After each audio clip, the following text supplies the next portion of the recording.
Well, greetings, vinyl junkies in a digital age.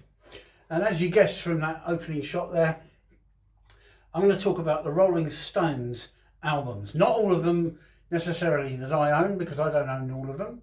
I only own some of them. But I'm going to tell you what I've got on vinyl and why. What I've got on CD and why. So the vintage rock presentation, Rolling Stones book, is well worth getting if you see it, because it's all about the Rolling Stones albums. And if we flick through it, the first ever album, The Rolling Stones, was nearly all blues covered. It came out on the Decca record label. And I've heard bits of it, but I've never bought it on any format at all. The same with Rolling Stones 2, released in January '65, that one. Again, mostly covers, not that interesting. Out of Our Heads, they started to get into trying to write music.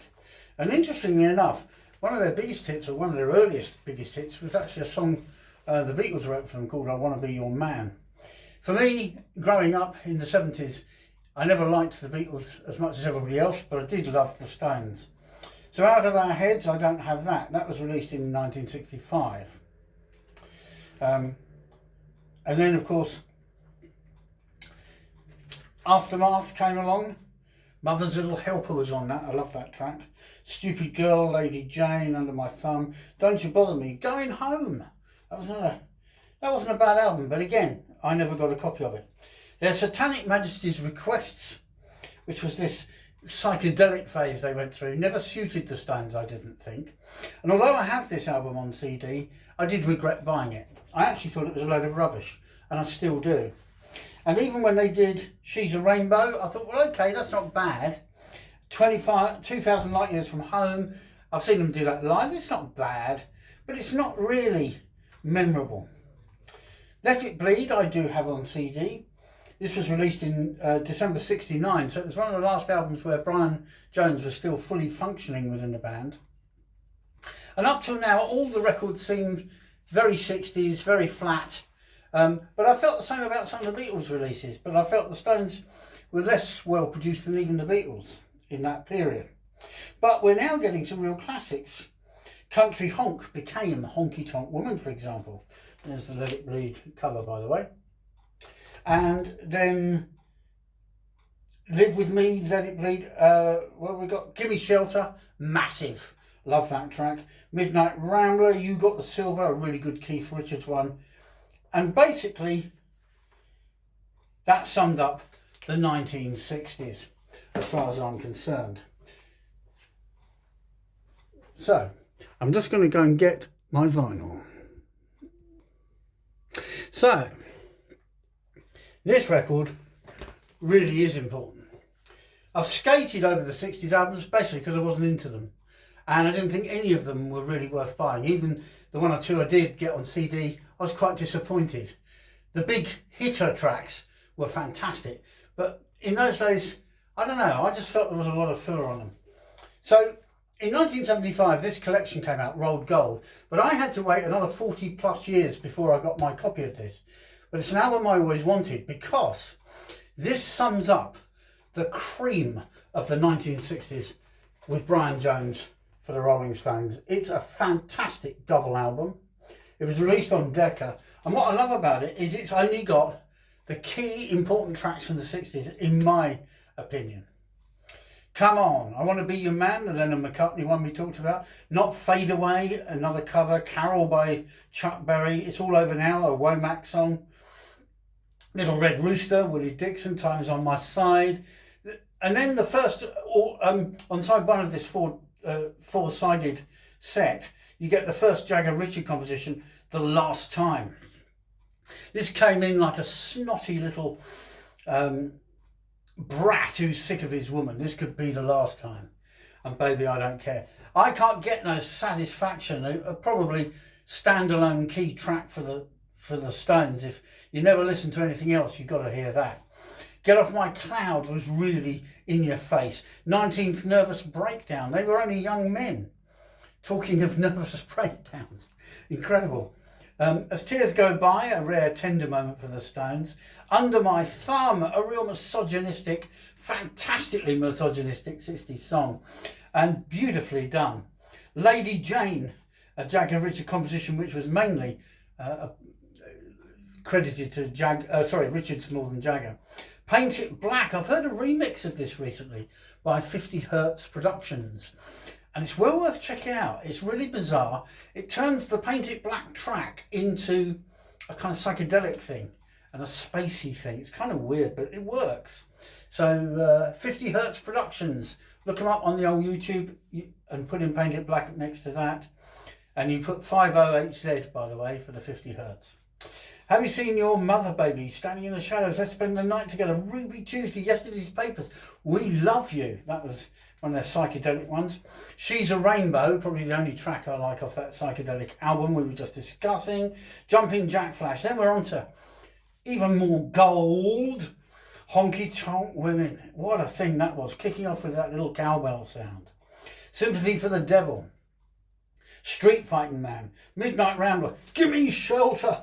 My word, why would you want anything more than this from the 60s? It was a fab release, this.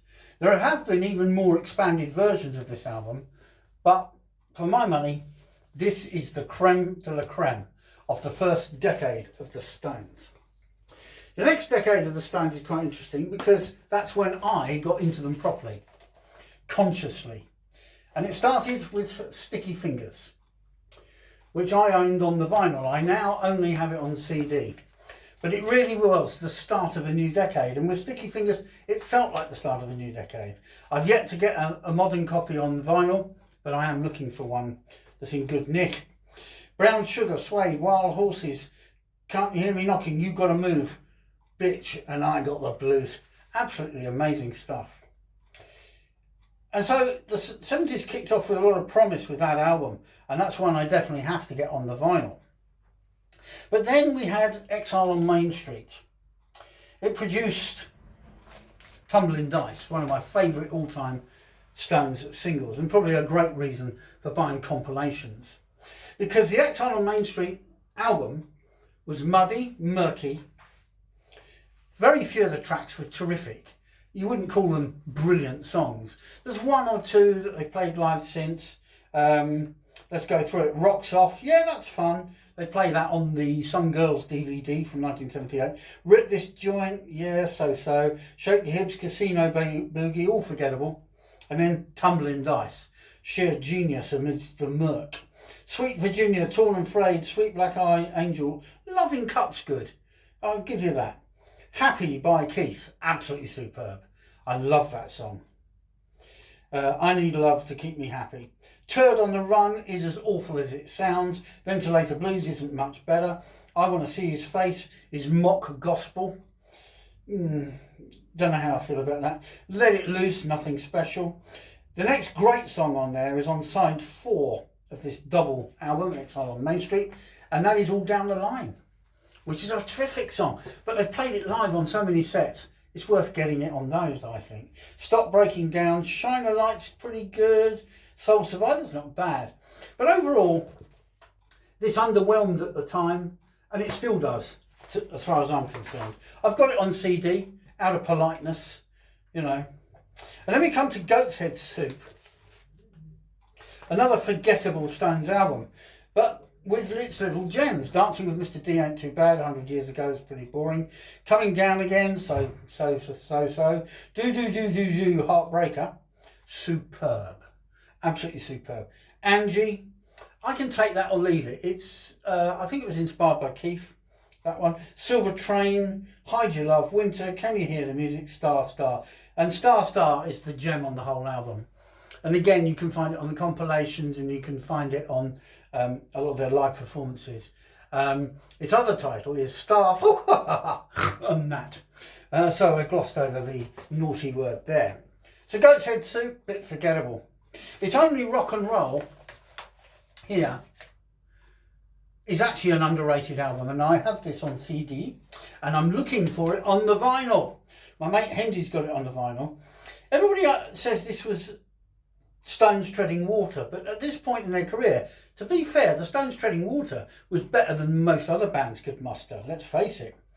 Released in October 1974, so we're very much into the glam rock era on Rolling Stones records. And If You Can't Rock Me, wow, Ain't Too Proud to Beg ain't a bad song. It's only rock and roll, but I like it. Apparently, Keith and Ronnie were around during the Diamond Dogs sessions, and Bowie was writing for that album. This song came about, and Ronnie and Keith made sure they owned it for the Stones. Let's put it like that and leave it like that. The controversy will always continue. One of those guys is not here anymore, poor old David Bowie, so there we are. But it's only rock and roll, but I like it. It was so fitting of the glam era. I remember actually Paul McCartney criticising the song by saying, I'm not into the glam rock, I'm into serious songwriting, or whatever he's on about. The glam rock is for all the others, the Stones can have it. It was kind of glam rock. It fitted in with that scene, and it was brilliant. It was a great single. Till the Next Goodbye, really quite a good, sensitive song. Time Waits for No One. More About Time. They were obsessed with time, weren't they? Time Is on My Side, songs like that. Luxury, quite good, showing off their wealth to some extent. Dance Little Sister is superb. If You Really Want to Be My Friend. Short and Curly's and Fingerprint File. The Stones weren't exactly firing on all cylinders on that album, I'll agree, but I've got it on CD and I do want it on the vinyl. It's one of those albums that I can play all the way through without lifting the needle. And that's my criteria for what vinyl I buy, which we're coming to in a moment. Obviously, you've seen this one, Rolled Gold. I can play all four sides of that with and my wife as well, and listen to that with her, and we both absolutely love it. So, Black and Blue. The Oh Dear Never Mind. I never bought it on CD or vinyl or anything. I absolutely detested it. Hot Stuff was staggeringly ordinary for the band. Hand of Fate the same. Cherry O Baby, weakish attempt at reggae. Not very good. Memory Hotel, Hey Negrita, another weakish attempt at reggae. Melody, Fool to Cry was the best track on it. It was my little boy's favourite song when he was small. And the only good song on it, really. And then Crazy Mama. But then we get to the point where I was seriously interested in the Stones. And this came out. At this point, Black and Blue from 1976 had disappointed just about everybody there was to disappoint, me included. So the Stones were in serious trouble. And Richards was facing a Toronto drugs trial that could see him put away in jail for years and years and years. And they brought out Some Girls. And I heard bits of it and went and rushed out and bought it as quick as I could. And my original copy had all the faces that are missing from this one. They were removed after the Stones got sued by various celebrities who were miffed at being included on the cover. That's so Rolling Stones, isn't it? So I bought this album and thought it was one of the best things that I've ever heard in my life.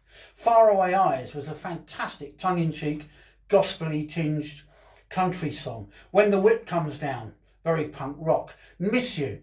Here are the Stones doing disco and actually doing it quite well. The Some Girls track itself was snotty and sneering. Before They Make Me Run was Keith singing about his upcoming Toronto drug trials. Should I Walk Before They Make Me Run? He's singing. Beast of Burden, a fantastic soul kind of track with a really great keyboard part. My wife's favourite track off this album. Respectable, punk and snot and spit flying everywhere as they rail against authority and even boast about the exploits of dear old Ronnie Wood on the White House lawn with the wife of the Canadian president at the time. Imagination, which of course is just my imagination running away with me, the soul classic, but here in the hands of the Stones it has an irreverential treatment. It's laced with rock elements, and then when they play it live, just my imagination running away with me. And then they put in the line, she doesn't fucking know me. Oh wow. So a really classic album, and it closes out on Ooh, Shadube, shattered, shattered. What a way to finish an album. So the Stones were back, but they weren't just back, they were back with a vengeance. We'll show the punks a thing or two, and then we'll mingle in some other new things we've learnt to do. Disco, country rock. This album bursts with mixtures of energy and pure enthusiasm. It's a great album. It's a terrific album. And it's the first full album upon which Ronnie Wood was guitarist. So here is one I can play all the way through. The next one that came out that I can play all the way through, because it's of the same era and oozes with the same decadence, the same debauchery, the same sneering at punk, sneering at just about everything. The Stones could sneer more and more convincingly than any punk rocker. And here is proof. Emotional Rescue. An almost hollow, empty album in some respects, almost devoid of everything that was on the Some Girls album, and yet it works. Because it came from the same writing session, some of it. There's the other side. Love the artwork on this record. It kicks off really promising. Dance builds on the Miss You disco thing and really takes you there. It's brilliant. Summer Romance, so-so. Send It To Me, a real convincing attack at reggae for the first time. Let Me Go is okay. Indian Girl is the country piece. Not on a par with Faraway Eyes, but certainly kind of worth a listen. Where the Boys Go, it's basically a rewrite of Respectable, kicking off side 2 in snotty punk style. Down in the Hole, Emotional Rescue, which I dislike intensely. If you want to call something empty and hollow, I would say that was it. She's So Cold, I love that. A lot of people don't like it that much, but I loved it. All About You, which is Keith in his element at the end of the record. And so therefore, another record I can play all the way through. That's why I own this one on the vinyl. The next one I've got on the vinyl, I bought a modern pressing, celebrating 60 years of the Rolling Stones. I got the half-speed remastered version of Tattoo You. This album mopped up mainly leftovers from the Some Girls sessions and the Emotional Rescue sessions.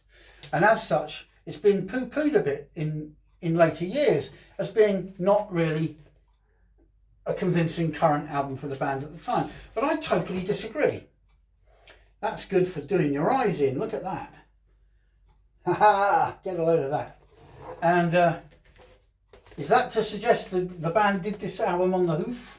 I don't know.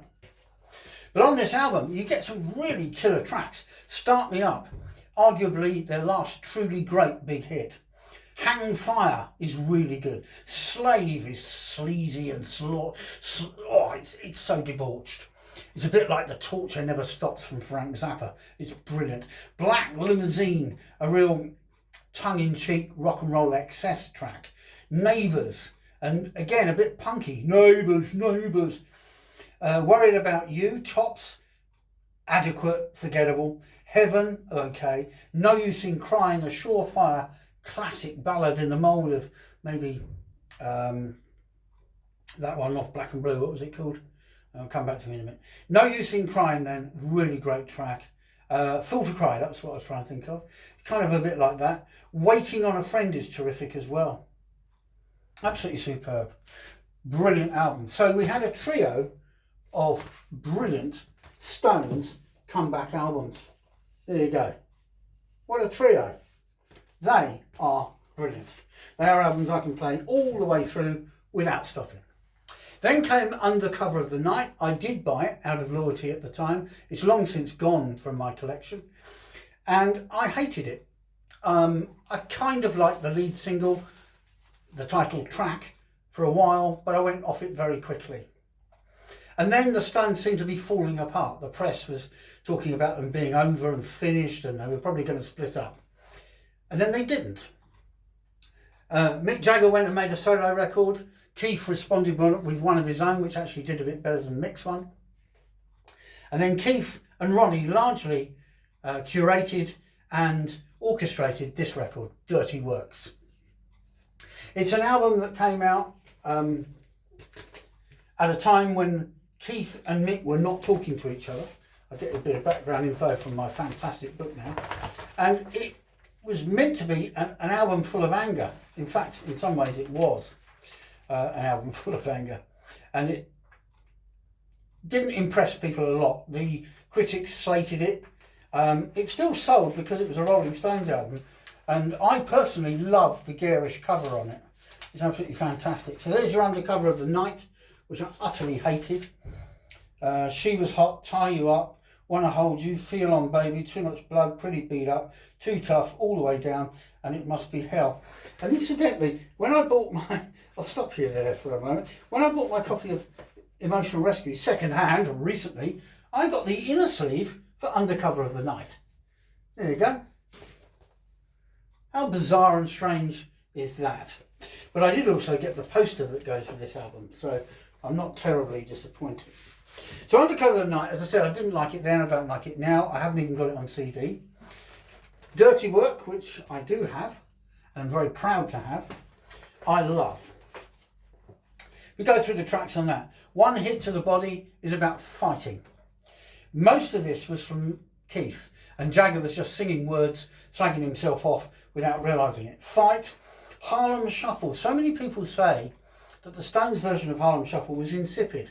I totally disagree. I think it's really funky, really Stonesy, the way they do it, and the video for it is just out of this world. Hold Back and Too Rude, dub reggae. Now Keith and Ronnie are running the show. You can tell by just hearing this track. And they are behind that cover version of Too Rude. A reggae dub piece of treasure, I would call that. And it really is dub reggae style. Winning Ugly, that's probably a Jagger song. Back to Zero, probably a Keith song. Dirty Work is definitely Keith. Had It With You is definitely Keith. Sleep Tonight, How Do You Sleep Tonight? The Beatles had the same kind of falling out, didn't they? You know, Lennon did his How Do You Sleep track, digging at McCartney. This is Keith digging at Jagger. And Key to the Highway. It's a fantastic vinyl album. Absolutely superb. And I love it. I love the aggression. I love the artwork. The whole thing had very little to do with Jagger. Keith and Ronnie dominated. And of course Ronnie co-wrote quite a few songs on this album, about 4 from memory. I'm not going to check that through for you because it takes up too much time, but it's a terrific album and I would never overlook it.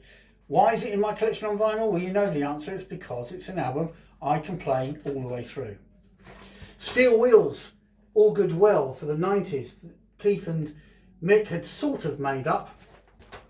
Ronnie was acting as peacemaker and it was a really convincing album. I've got it on CD, but I'm not getting it on vinyl. And the reason is we've now entered the CD age where many of these albums, you wouldn't get all the tracks if they were on the vinyl.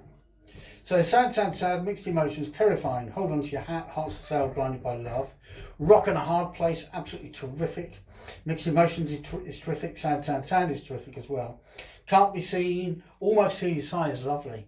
And then they've got this thing called the Continental Drift, which is kind of psychedelic, spaced out instrumentation. It's an instrumental piece and it really works. Break the Spell and Slipping Away. The 90s all good well because they wanted to fill stadiums, so they came out with Voodoo Lounge next. This was released in 1994. Love Is Strong, You Got Me Rocking. Those 2 tracks right away kick off a really great album. Again, I've got this on the CD and I love it. It's one I play in the car when I'm on a long journey. Sparks Will Fly is a real rocker. You know, you're almost in glam rock territory again. The Worst, New Faces, Moon Is Up. That's a bit reggae-ish. Out of Tears, I Go Wild. That's a brilliant glam rock style track. Brand New Car is dripping with and oozing with sleazy innuendo as well. Absolutely fantastic track with a great Jagger vocal. Sweethearts Together, Suck on the Jugular. Really good tracks. Blinded by Rainbows, Baby Break It Down, Through and Through. More from Keith there. Fantastic with his slightly off-key voice. And Mean Disposition. So the CD age was upon us. And the Stones seem to effortlessly fill up a CD with a good 12 to 15 tracks without breaking a sweat. Now that's pretty cool. Another album, this one I don't have on vinyl or CD, was Bridges to Babylon. And Flip the Switch, Anybody Seen My Baby, Low Down, Already Over Me, Gunface, You Don't Have to Mean It, Out of Control, come back to that, Saint of Me, Might As Well Get Juiced, oh yeah, Always Suffering, Too Tight, Thief in the Night, How Can I Stop? Very unmemorable album. I filed it under the same category as Undercover of the Night. As far as I was concerned, the Stones never made a terrible album, but they made two I couldn't listen to, and this was one of them. The only track I like, and only because I've heard it live on one of their DVDs of their live concerts, is Out of Control. And that live comes over better than it did on this record. Then we had Blue and Lonesome, which I have on CD, and you will find this reviewed on this channel, along with Dirty Works, along with Tattoo You, Emotional Rescue, and Some Girls, all reviewed on the channel. You will find, if you look. And Blue and Lonesome was basically a bunch of blues covers to show that the Stones still had energy in them. They could still play really well, and that was proof, if ever proof were needed. I've missed out one, Bigger Bang. Again, another forgettable album. Rough Justice, Let Me Down Slow, It Won't Take Long, Rain Fall Down, Streets of Love, Back of My Hand, She Saw Me Coming, Biggest Mistake, The Place Is Empty, really, Oh No Not You Again, Dangerous Beauty, Laugh I Nearly Died, Sweet Neo-Con, Look What the Cat Dragged In, Driving Too Fast, and Infamy. Not one track on that, for me personally, is memorable. I file that under Kylie Minogue, Stock Aitken and Waterman. Very good at what they did, as are the Stones. It's not a terrible album, but so forgettable. I can never remember any track from that album standing out in my mind. And that's about the only Stones album where I can say that. Then we came, for me at least, to the big one, Hackney Diamonds. Released on the 20th of October 2023 on the Polydor and Geffen record imprint, with Andrew Watt producing and doing a great deal more than producing. I bought this on the vinyl because, for me, it sounded and looked as if this would be the Stones' last ever album. I've got it on CD as well, so that I can play it in the car.